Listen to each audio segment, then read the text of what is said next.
ಮಂಡ್ಯದಲ್ಲಿ ನಡೆಯುತ್ತಿರುವ ಕನ್ನಡ ಸಾಹಿತ್ಯ ಸಮ್ಮೇಳನದಲ್ಲಿ ಮಾಂಸಾಹಾರಕ್ಕೂ ಆದ್ಯತೆ ನೀಡಬೇಕು. ಈ ಮೂಲಕ ಆಹಾರದಲ್ಲಿರುವ ತಾರತಮ್ಯ ನೀತಿಯನ್ನು ತೊಡೆದು ಹಾಕಬೇಕೆಂದು ಕರ್ನಾಟಕ ರಕ್ಷಣಾ ವೇದಿಕೆ ಶಿವರಾಮೇಗೌಡ ಬಣದ ಮಂಡ್ಯ ಜಿಲ್ಲಾಧ್ಯಕ್ಷ ಎಚ್.ಡಿ. ಜಯರಾಮ್ ಹೇಳಿದರು.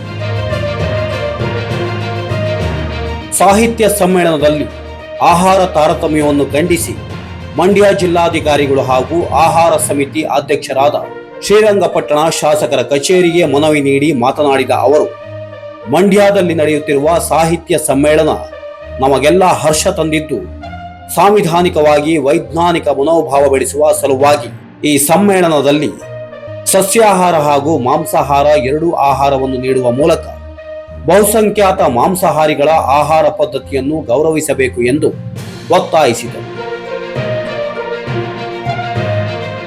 ಈ ಸಂದರ್ಭದಲ್ಲಿ ಕರ್ನಾಟಕ ರಕ್ಷಣಾ ವೇದಿಕೆ ಶಿವರಾಮೇಗೌಡ ಬಣದ ಮುಖಂಡರು, ಕಾರ್ಯಕರ್ತರು ಹಾಜರಿದ್ದರು. ವರದಿ ದುಂಡಪ್ಪ ಯರಗಟ್ಟಿ, ಶ್ರೀ ಡಿವೈ ನ್ಯೂಸ್.